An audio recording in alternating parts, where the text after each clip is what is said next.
Hi, everyone. I'm Max from AFM. Welcome to the Pilot Training Connect podcast, where we interview individuals from the pilot training industry to learn more about their organizations and their views of the industry. Every week, we will invite an industry leader to sit down with us to learn more about their training organization and their views going forward. This week, I have the great pleasure to be joined by Stefano Buratti, owner of Aero Locarno, a leading European pilot training organization headquartered in Switzerland. Welcome to the Pilot Training Connect podcast, Stefano. Thank you. Thank you very much, Max. This is Stefano from Switzerland. I'm running Aero Locarno since 4 years and a half. So even if the school has been set up in the 70s, 4.5 years ago, I decided to basically take over, since it was the flight school next to the place where I live. And taking over a flight school with 3 airplanes only. It was even a satellite operation at that time, not even independent ATO, around 10 employees, mainly PPL training. Now, looking back after 4 years and a half, we are now an independent ATO. We operated 12 airplanes and around 150 students under training all the time. And the majority of the students we are having at the moment are coming from all around Europe. So even if the region is an Italian-speaking region, I would say the Italian component of the students is less than 50%. And we employ mainly professional pilots as instructors. So even from the cost perspective point of view, sounds more expensive compared with some other flight schools. What the students get at the very end is top quality experience, having real pilots teaching IFR procedures, IFR flying. Yeah. Just a kind of a short introduction.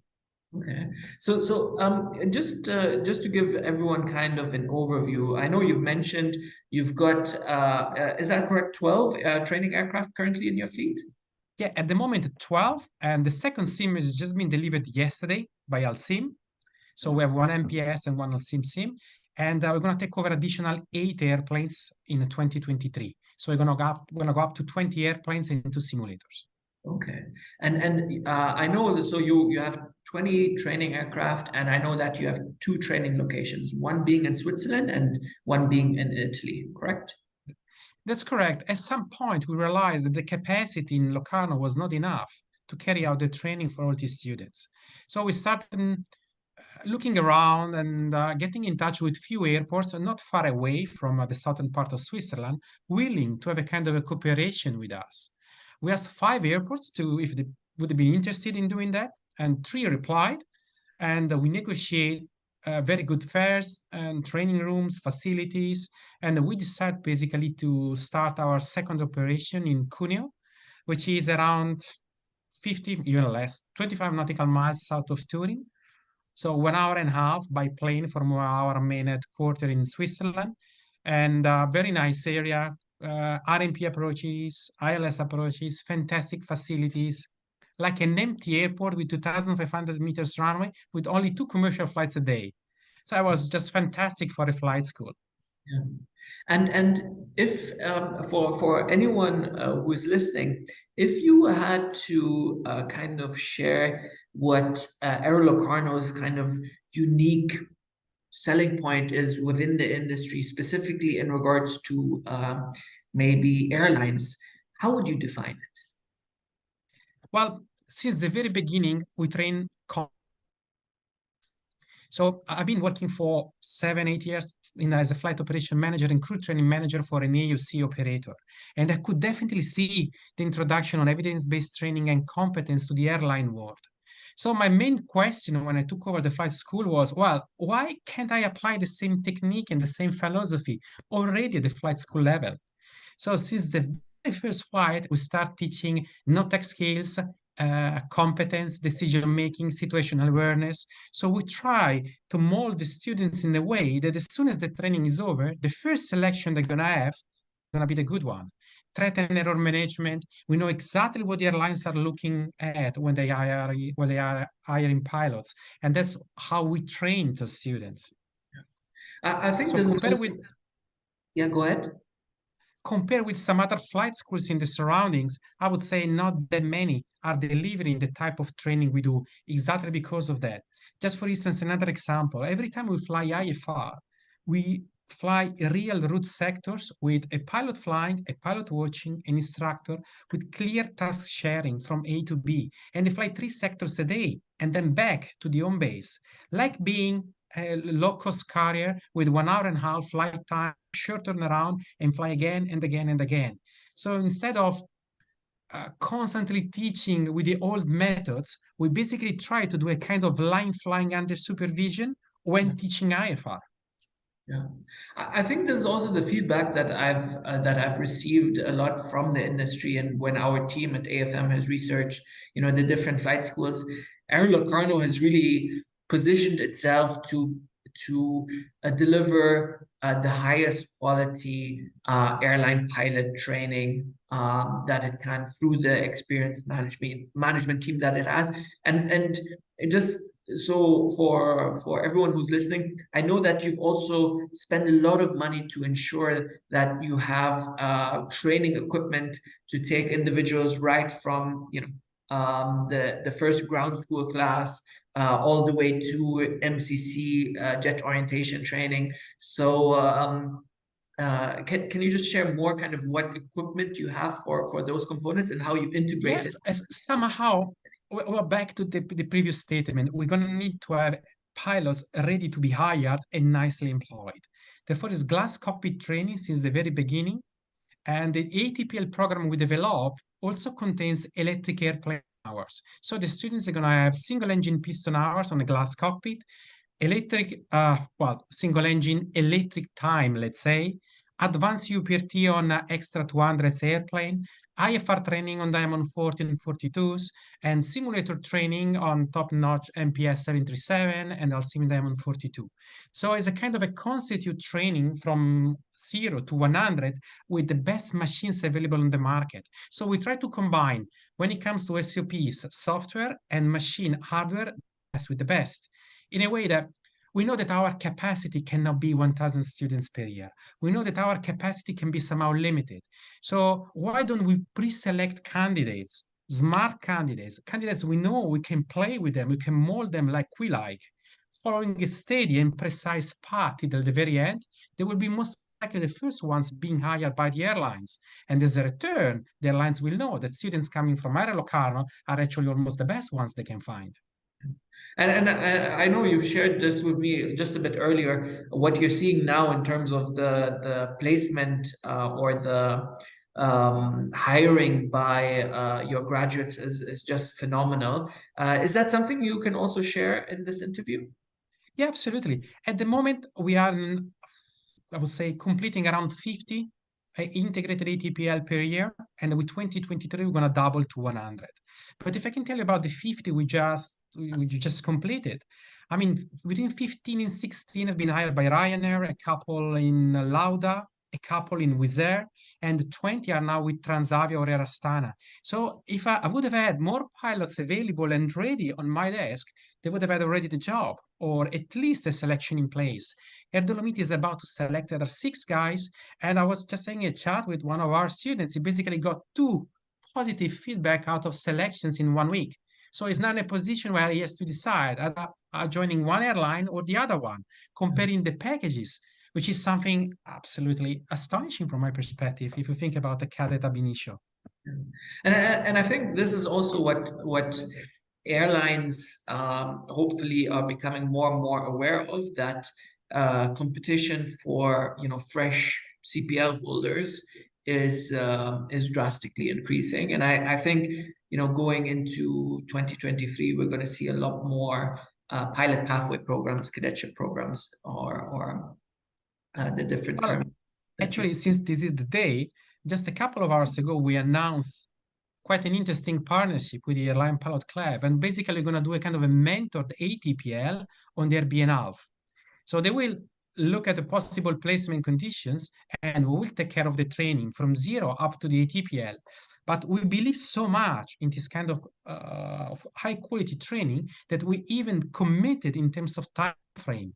Meaning, if we delay the training because of our fault by 1 month, we give some money back to the students. So it's not just a matter of providing high quality training. Now I'm committing to the time frame as well. And if I'm late because of making mistakes, I will pay them back. Okay, that's that's very confident from your side. Absolutely. So Absolutely. I hope you've got the Swiss weather on speed dial. Uh, um, Well, we fly around between Italy and Switzerland 320, 325 days per year, something okay, like that. okay. So it works. I think also for I know a lot of the different operators that I've spoken with in the past, whenever kind of Switzerland to a much greater extent, but also Italy to a lesser extent has been discussed. It was always seen as a very high cost place of operation for training purposes. But if I look now over the past 2 years, especially the complicated last 2 years that we had, Aero Locarno has done phenomenally well throughout the complex last 2 years, and now is also positioning itself to become a key kind of supplier of quality first officers, new first officers or second officers to the different airlines. So, what would you say in terms of the positioning of Switzerland and what it can offer? Well, actually, in the last year, well, we just completed the 2022 and we ended up with an EBITDA of more than 20%, which is fantastic, phenomenal. Well, it's pretty well known that Switzerland is expensive, but when I look at VAT, for instance, for training reasons, no one has to pay VAT in Switzerland. So you can already deduct an average 20% from the cost of the courses, like compared with some other countries. Yeah. And as well, the fuel is around 20-25% less expensive because of less taxation. Yeah. So it might look more expensive, but the fact that Switzerland is so well known around the world when it comes to punctuality, quality, and results is, from my perspective, the outcome of the perfect management of the country. So they really help the organization out quite a lot. And that's why, like I was telling you, we don't pay VAT at all. Yeah. And we can even somehow, at the end of our fiscal year, do a kind of amortization, take into account less taxation rates. So somehow I can see how the Swiss Confederation is helping us out in staying with black numbers. Oh, fantastic. Really fantastic. And I know that, especially throughout the pandemic, while a lot of other flight schools were, are really struggling, that Aero Locarno has really powered through. I just want to ask you, maybe you can share with everyone a couple of the announcements that you've made. One of them you've already just shared this, mentored airline pilot club cadetship program. I know last year also that you've put a lot of emphasis to kind of create this whole ecosystem around the flight school. And I just wonder if you can share more of that, because I think that might be quite interesting to a number of flight schools who might be listening, and airlines who Yeah. will listen as well. Well, I was checking my numbers and that who could be interested in the flight careers. Typically, someone who is studying 16, 17, between 15 and 17 years old at the moment, high school, looking for a possible career opportunity as a pilot.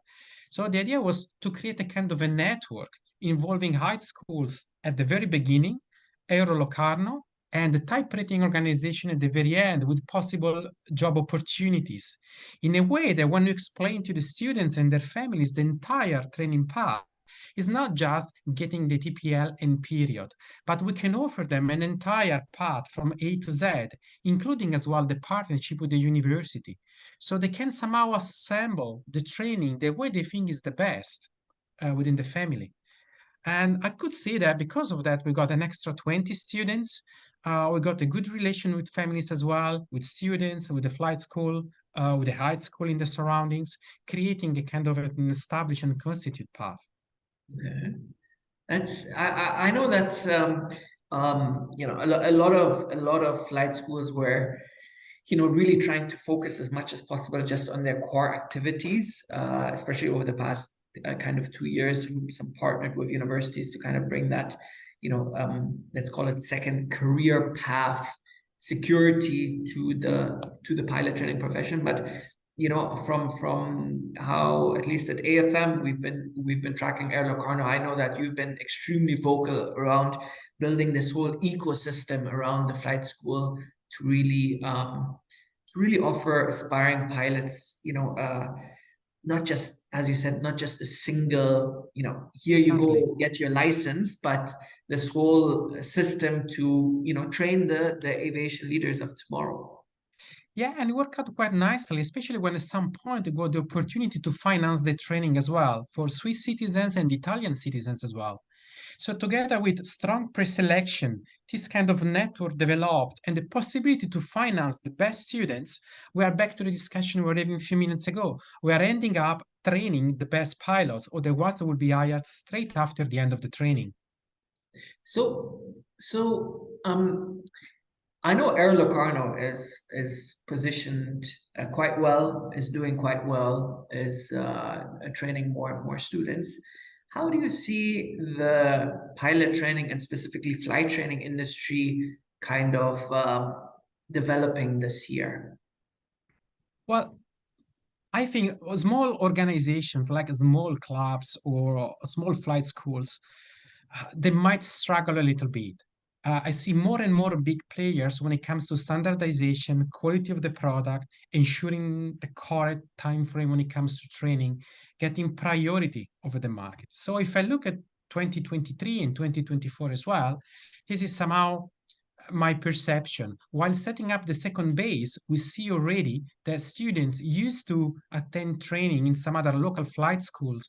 They already got in touch asking for explanation, information. So they really would like to have, I don't want to say a big organization, but a more structured organization with more systematics, more SOPs. I would say less club style and more airline style. So back to your question, this is what I see the next 2 years: less club and much more professional training. Okay. And what challenges do you think the flight training industry will have to tackle over the next year to 2 years? Well, lack of expertise. The major issue I might see at the moment is losing my best instructors because the market is so open at the moment. There are so many job opportunities that at some point, few instructors I was able to get during the COVID time because they ended up jobless. I think about few instructors working for Norwegian or working for Qatari or working for Etihad. Uh, at some point, they might desire to go back to the flight deck of a big airplane. And suddenly, I might end up without is well-qualified manpower. So from my perspective, this is the most complicated point I could see. On the other hand, it's a kind of a balance, meaning if you want to have an IFR instructor full-time, paying, I don't want to say peanuts, but a very, very low salary, you can expect the quality of the training associated to the amount of money you are able to invest in this candidate. But if you want to have a former 350 Qatari type rating instructor examiner working for you, you need to pay him a little bit more. You need to be ready to afford this quality. So that's the challenge I could see in the next months. How far can we go in retaining these high qualified candidates? I think this is really something. The cost of pilot training is continuously going up, and especially the cost to deliver flight training has drastically increased over the past 12 months, which then once again raises the total cost for an aspiring pilot, which increases the barriers of entry for aspiring pilots. But do you think we will see more financing programs? I know that you've already got student financing programs for Swiss citizens and Italian citizens. Do you think we'll see more of these kind of emerging? Yes, I think so. I think so because at the end, the cost, they are somehow the flight school are charging more or less the same price. So it's not a matter of picking up the cheapest or the more expensive flight school. It's a matter of picking up the flight school who most likely will be able to ensure the best training path.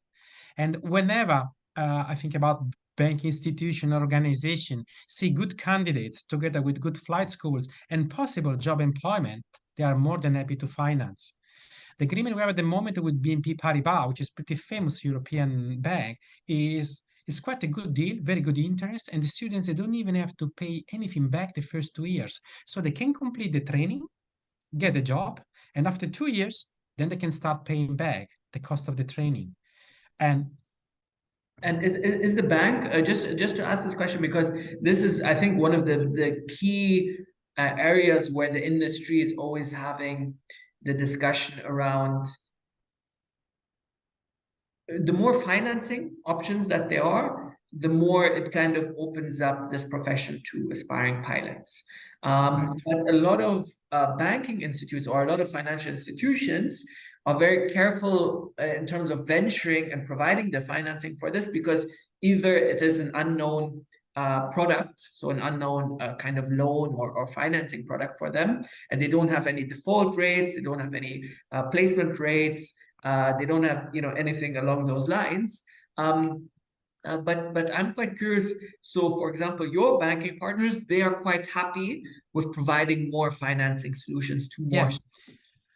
Well, for Switzerland is slightly different because it's the Swiss Confederation financing, Okay. which is a completely on another world. Exactly, they finance the training from A to Z, and thereafter through the time you can reimburse 50% of the training.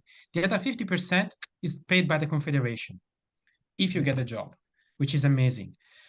When it comes to Italy, I can say that BNP is pretty open when it comes to financing. We had already quite a good number of students having access to this credit line, and even the guarantees they are looking at, obviously they are. I mean, we're not talking about organization giving money for free. That's crystal clear. But somehow it sounds affordable for families and students as well. Yeah. That's really fantastic. I remember, 7 or 8 years ago when I was working with a pilot training group in Southeast Asia. In the Philippines, they already introduced a study now, pay later program, which was super successful. The bank really liked it because they were financing individuals, aspiring pilots, who then got a job. And then who then became good customers of the bank in terms of taking car loan and mortgage, all of these other banking products. And is there looking ahead? So it seems like you know where the industry is going, where what the challenges are. Where do you see Aero Locarno at the end of 2024? Well, we have a target, and our target is around 10 airplanes more per year. So I would say 30 airplanes. And we think about more than doubling our size. My idea somehow is to open up an additional base. So by the end of 2024, having 3 operational bases, 2 in Italy and 1 in Switzerland, and basically carry out training according to this mentor program for high pre-selected candidates, having already, if possible, a job opportunities. So that's how I see myself and Aero Locarno in the next couple of years.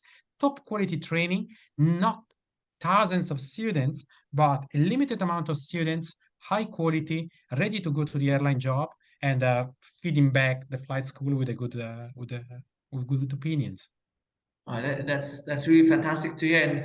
And Stefano, for as long as I've known you and Aero Locarno, I'm more than confident that you will most probably reach this milestone at the beginning of 2024. If people are interested to find out more about Aero Locarno, where can they find more information? Well, typical channels. So either our website or with the media, so with Facebook, Instagram, and LinkedIn, or through AFM as well. So there are a few different ways to get in touch with Aero Locarno. If someone is interested in our mentor program through APC, they can enroll to a kind of first pre-selection, and we'll take care of the final step of the selection. So there's going to be indicative assessment going on, practical assessment, interviews, group selections. We really want to pick up the best ones. That's the target. Fantastic. Well, thank you for sharing your insights with us today, Stefano.